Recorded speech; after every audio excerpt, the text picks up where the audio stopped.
สวัสดีครับนี่ก็อีกวันหนึ่งนะนี่ก็มานั่งรออาหารเที่ยงนะสั่งพัตเตอร์ไปนะแชร์วันนี้ก็วันเกิดนี่นะโอ้พระเอกนะฮะวันเกิดพระเอกวันนี้ฮะครบ1 ขวบวันนี้ ดีใจอะไรนะตื่นตั้งแต่6 โมงเช้านะเจมหัวเราะอะไรลูกฮะหัวเราะที่จะดีใส่แว่นตาฮะจำได้ไหมนี่ครับสั่งเราเป็นพาสต้านะก็พัตเตอร์นี่นะปีกไก่ริบนะสั่งปีกไก่มาเลยใช่ไหมปีกไก่กับลิปนี่ไงนี่สวีทโพเตโต้นะ15 ปอนด์ This one is what it's called Jessi sweet potato yeah come on thank you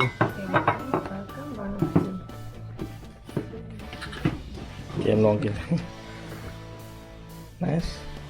birthday boy นะฮะ want to see what you want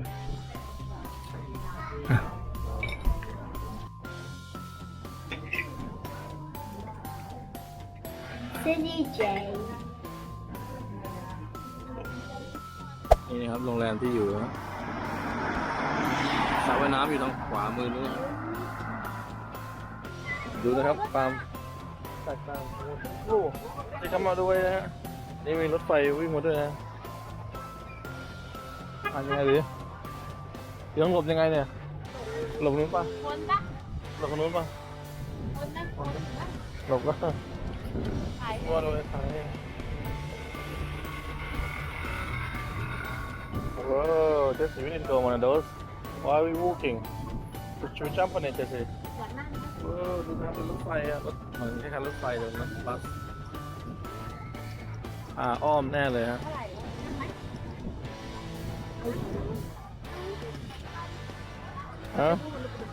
ไปดูมาเท่าไหร่เลยดูคนนะเยอะมากเลยครับวันนี้แตกต่างเมื่อวานที่มาเดินนะเมื่อวานก็มาเดินสายแล้ว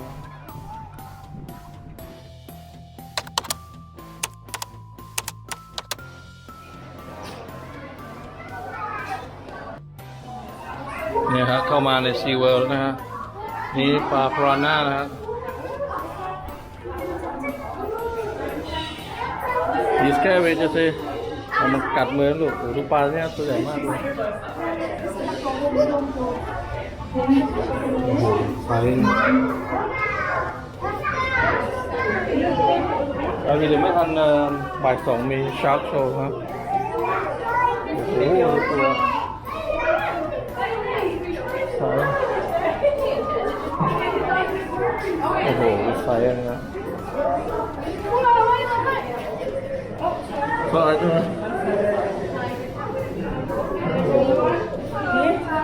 เท่าเจมเลยตัวเท่าเจมแล้วโอ้มีปลาไทเกอร์อะไรเหมือนซูสีเนี่ยโอ้ลูกดิสวันนอนเล่นเฉยๆเฮ้ยจะที่เดินต่อแล้วcome on keep walking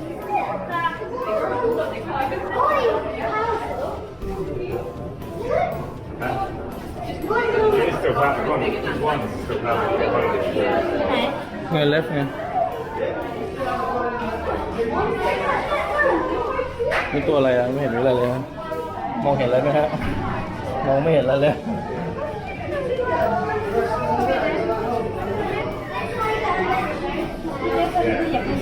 โอ้ออสเตอร์แมวน้ำป่ะฮะออสเตอร์นี่ไงมองเห็นหรือเปล่าซี่ว่าเลยแมวน้ำเฮ้ยไม่ใช่ตัวอะไรถามเลยว่าออสเตอร์ไงตัวนี้ไงที่กินหอยกินอะไรโอ้มีห้องเล่นให้เขาด้วยฮะYeah we watched that yeah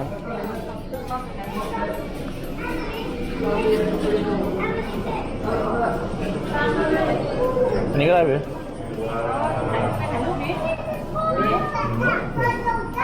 โอ้ไม่ตัด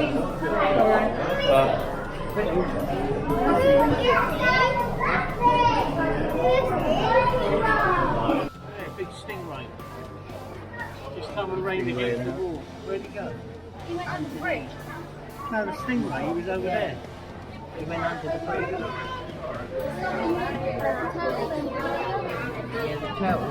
ที่ยืนดูอยู่นะครับเมื่อกี้ก็จะดูฉลามนะฮะชาร์กนะแต่คนมันเยอะเกินนะเพราะโชว์มันเริ่มบ่ายสองแล้วคนยืนเยอะเลยนะเราก็เลยมาดูเพนกวินกันดีกว่ากี่ตัวจะใช้ how many is it two more than two ไม่แปลกนะมันอยู่นี่อากาศร้อนนะฮะอากาศมันร้อนอยู่นี่มันอยู่ได้ไงยังอยู่ในหิมะ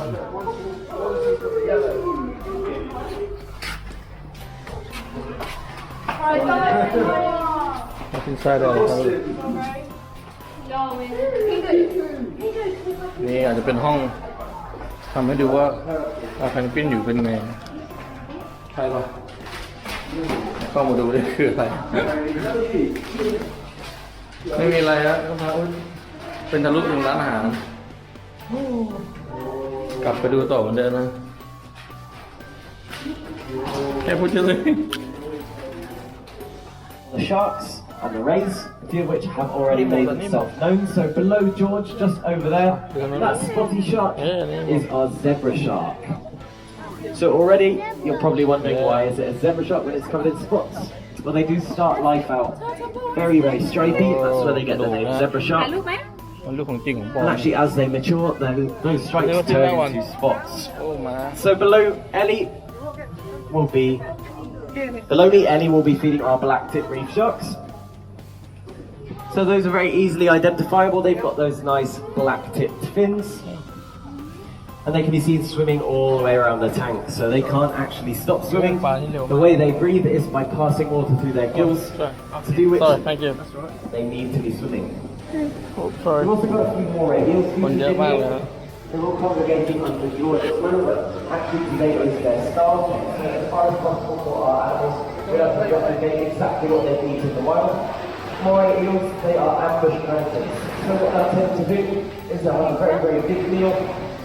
and then they'll wait quite a while before they eat anything again. Sometimes as much as a week or two.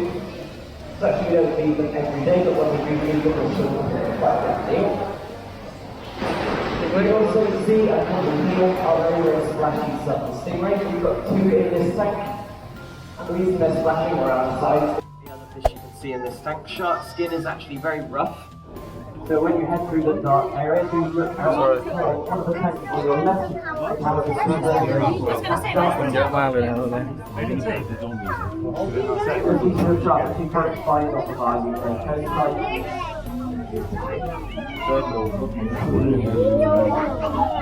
อุ้ยหัวโขกเลยกันนะมีหัวโขกเลยโอ้โหสัตว์ที่เลย We're trying to target our individual sharks in turn, and you're picking up from each tactic. มีเต่าด้วย Every shark.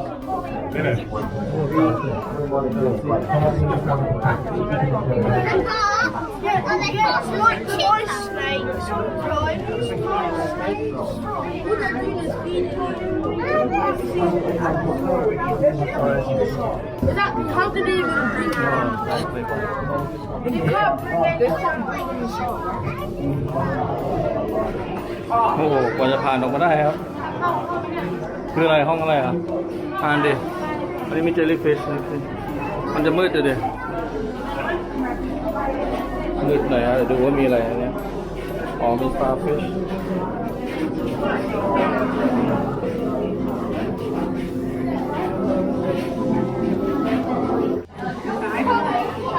โอ้เนี่ยปลานี่ครับพวกปลาตัวนี่ไงนะอยู่ด้านนู้นซิงเรย์ก็มองเห็น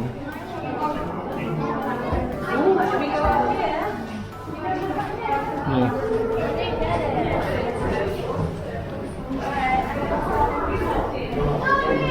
เดินต่อนะฮะเพราะว่าคนเยอะมากวันนี้เป็นวันที่ยังฮาล์ฟเทอมอยู่เด็กอะไรลูกหยิบได้อะไรแพนกวินเหรอโชว์มีโอ้ว่าจะช็อกวันจะใช้สองมือดิลูกไหนจะช็อกวันให้ลูก พี่เล่นเป็นไหม มาแล้ว มีจระเข้ด้วยนะฮะมาจระเข้มีกัดฉลามดิเจสซี่จระเข้มีกัดฉลามแล้วเหรอเอาแพนกวินมาสู้ดีเหรอ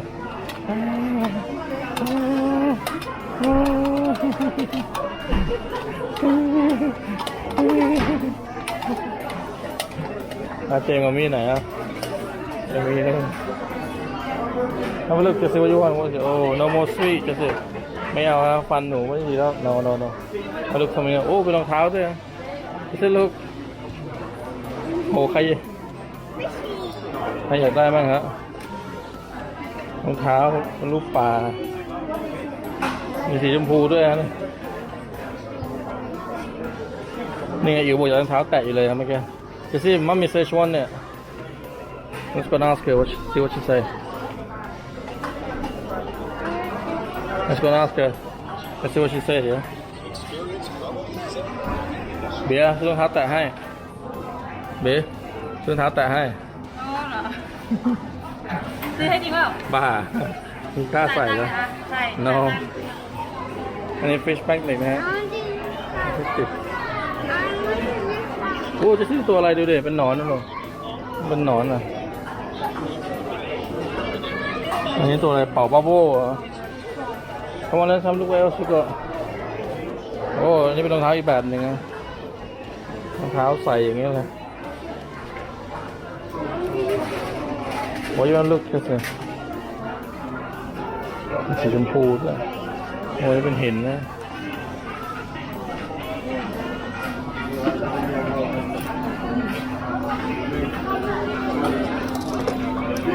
This is more that size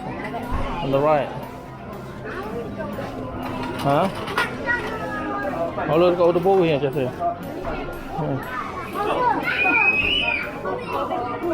What is it? ชอบไหมรถเจ๋งเลยรถปลาด้วยครับทำอะไรได้แต่วันจะซื้อ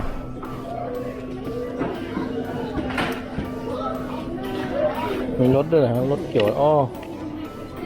รถเป็นฉลามจะซื้อ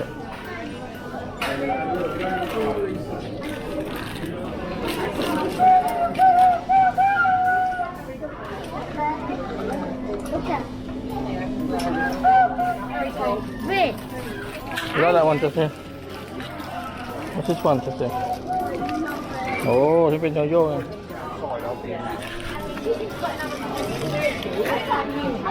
โอ้มีตัวเท่ตัวนี้